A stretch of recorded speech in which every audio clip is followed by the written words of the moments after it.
नमस्कार साथियों, धरातल न्यूज़ में आप सभी का मैं स्वदेश पुनिया स्वागत करता हूं। और इस समय जमाल चौक पर हम खड़े, यहां पर काफ़ी जो इर्द गिर्द के गांव है वहां के किसान जो हैं वो यहां पर मौजूद। और इन्होंने जो सरकार को टाइम दिया था 12 बजे से 3 बजे तक का, उसके बीच में इन्होंने धरना प्रदर्शन करना था। बाकायदा इसके लिए पहले से घोषणा कर दी गई थी तमाम किसान संगठन के द्वारा।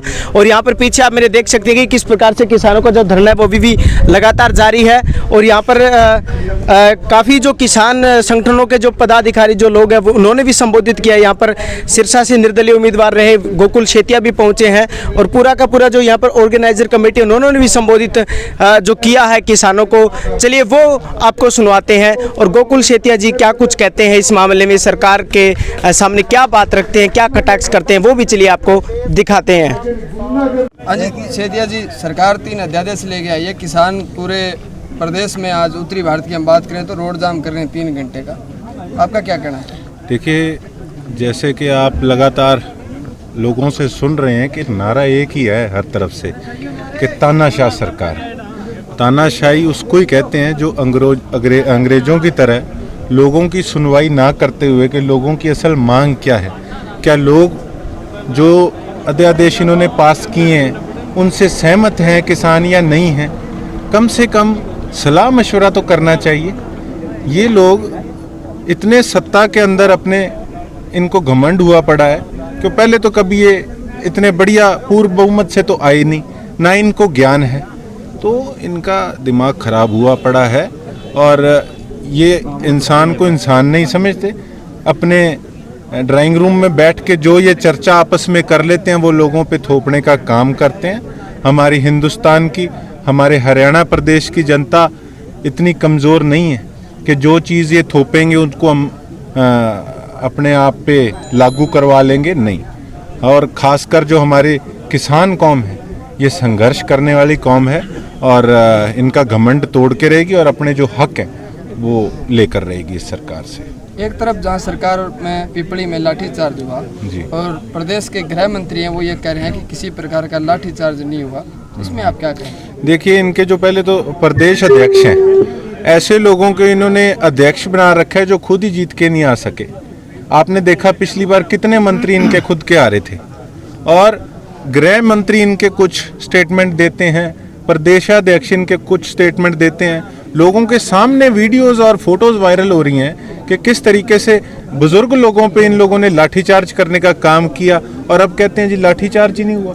सरेआम झूठ बोलने का काम कर रहे हैं ये लोग। तो इससे झूठी सरकार, इससे झूठी पार्टी और कोई मेरे हिसाब से हो नहीं सकती। ये भारतीय जनता पार्टी नहीं है, ये मैं कहूँगा कि भारत की सबसे झूठी पार्टी है।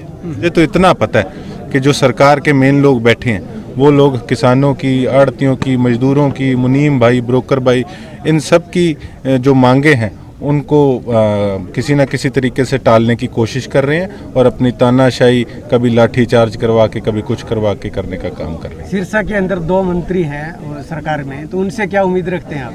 देखिए, मैं यही उम्मीद रखता हूं कि अपने इलाके के हैं और हमारी किसान भाइयों की, आड़ती भाइयों की, मुनीम भाइयों की, ब्रोकर मजदूर भाइयों की मांगों को सरकार से मनवाने का काम करेंगे। लोगों ने उनको वोट नहीं है, वो लोग विधायक बने हैं, आज सत्ता के अंदर मौजूद हैं और लोगों की बहुत उम्मीदें हैं। और अगर लोगों के मांगों को मनवाने का सरकार से काम नहीं करेंगे तो उसका खामियाजा आने वाले वक्त में उनको भी भुगतना पड़ेगा। धन्यवाद। इससे क्या निष्कर्ष निकलने वाला है? इसके अंदर एक तो ये जो पूरे हरियाणा के अंदर चल रहा है, इसका जो 3 ये अध्यादेश काले कानून लेके आई है सरकार, तो पहली बात तो जिस तरह से लोकतंत्र के अंदर लठ तंत्र लेके आए थे पिपली के अंदर, वो बेहद यानी कि किसान ने उस चीज़ को बारीकी से, किसान के जो नौजवान युवा है या जो पढ़े लिखे युवा है उसने उस चीज़ को बारीकी से देख लिया। ये सरकार लोकतंत्र के अंदर लठ तंत्र लेके आई और वो भी किसान के ऊपर। इलेक्शन का टाइम होता है तो ये लोग किसान पे जिए जवान जिए किसान, जय जवान जय किसान, यानी कि किसानों के ऊपर ये रैलियां रखते हैं, किसानों के ऊपर राजनीति रोटियां सेकते हैं। उसके बाद में जब किसान अपनी बात रखने के लिए घर से निकले तो उसको लाठियों से लेते हैं। आप हमेशा इस पर स्टडी करते हैं किसान मूवमेंट पे, एक्चुअल में किसान के साथ क्या हो रहा है और किसान क्या चाह रहा है?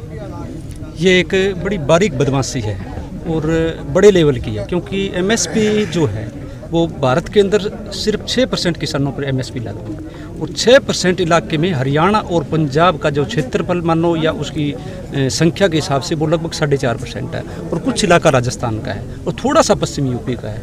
यही मंडियां हैं और यही एमएसपी के ऊपर खरीद होता है।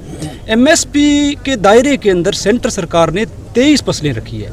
23 में से केवल धान और गेहूँ, दो चीज़ें ऐसी है जिनकी खरीद होती है केवल 6% इलाके के अंदर। मक्का भी एमएसपी के अंदर है या सरसों भी एमएसपी के अंदर है, पर हम देखते हैं एमएसपी के ऊपर खरीद नहीं होता। 21 फसलें तो नाम मात्र की है, जैसे अब मूंगफली चल रही है, आपको पता है 3300, 3500, 3700 रुपये रेट चल रहा है, वो 5200, 5500 रुपये या शायद एमएसपी है उसका 5500 के करीब। मूंग का रेट है लगभग 7200 और मूंग अब जैसे जैसे वो आ रहा है तो वो ख़त्म हो रहा है। तो ये एक बड़ी बदमाशी एमएसपी के ऊपर है, क्योंकि पहले स्वामीनाथन आयोग की डिमांड थी लोगों की, उसके ऊपर पिछले 10, 12, 14 सालों के अंदर राजनीति ने खूब विमर्श किया। बेशक पार्लियामेंट के अंदर वो 6 रिपोर्टें मौजूद है, पर उसके ऊपर कभी डिबेट नहीं हो पाई। वो सेंटर सरकार आज मौजूदा है या पिछली सरकार थी, उसने कभी डिबेट नहीं की। अब इन्होंने एक नया सिगुपा छोड़ दिया है भी एमएसपी के ऊपर ही इन्होंने चोट कर दिया है, जिससे स्वामीनाथन आयोग तो कहीं का कहीं गया और एमएसपी के ऊपर ही आज दिक्कत आ गई। तो मतलब जो वजूद है उसको भी खत्म करने के ऊपर उतारू है। और ये चीज़ें मोटा मोटी जो बौद्धिक जमात है, किसानों से रिलेटिव जो बहुत से यंग जनरेशन है, वो काफ़ी समझने लग गई है। और बहुत से मतलब इंडिविजुअल लोग हैं जो काफ़ी अच्छा लिखते हैं, देवेंद्र शर्मा, पी साईनाथ, ये लोग लिखते हैं, तो उनको पढ़ पढ़ के या और जो समसामयिक चीज़ें हैं उनकी स्टडी कर करके आज किसान इतना मूर्ख नहीं बचा है। आज वो एजिटेशन कर रहा है हरियाणा और पंजाब लेवल पे, राजस्थान में, और 25 को वो ऑल इंडिया लेवल पे करेगा।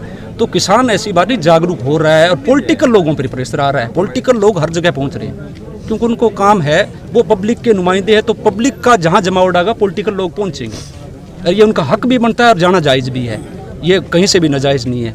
और रही बात पब्लिक की, तो पब्लिक जो आई है वो किसी न किसी पार्टी को वोट डालती है। यहाँ पे सत्ता को भी वोट देने वाले लोग भी बहुत बड़े हैं, पर आज जो नीतिगत तौर पे उनका विरोध है, तो वो नीतिगत तौर पे विरोध के तौर पर आज यहाँ बैठे हैं, वो पंजवाड़ा बैठे हैं, वो मानसा के रोड पे बैठे हैं, वो बट्टू बैठे हैं, तो हर ऑल इंडिया लेवल पे जहाँ जहाँ ये एजिटेशन चल रहा है वहाँ बैठे हैं। आगे क्या था, किस तरह की आपके मूवमेंट के ऊपर अब शाम को डिसाइड होगा भी मूवमेंट की दिशा क्या है, और शाम को समीक्षा होने के बाद ये 25 का एजिटेशन रखा है ऑल इंडिया लेवल पे, और उसकी कॉल शायद शाम तक मतलब आह्वान हो जाएगा। उसकी चर्चा पहले से चल रही है, क्योंकि कोई भी मूवमेंट चल रही हो तो मूवमेंट की दिशा के ऊपर बार बार टाइम टू टाइम उसकी समीक्षा होती है। समीक्षा के हिसाब से मूवमेंट की अगली तारीख या उच्च आ जाएगी। आज पूरे हरियाणा में मूवमेंट हो रही है किसानों की, और कोई भी अब तक किसी प्रकार की वार्ता किसान संगठनों के बीच, सरकार के बीच नहीं हुई, तो इसे आप क्या मानते हैं? देखो, वार्ता तो शुरुआत के अंदर जब पीपली जो रैली हुई थी उसमें लाठीचार्ज होने के बाद जो किसान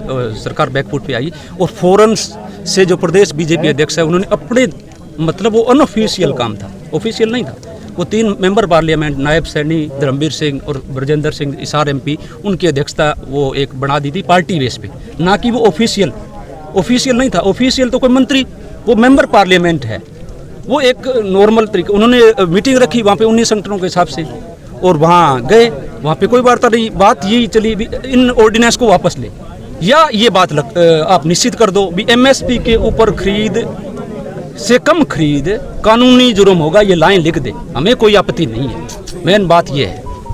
धन्यवाद सर।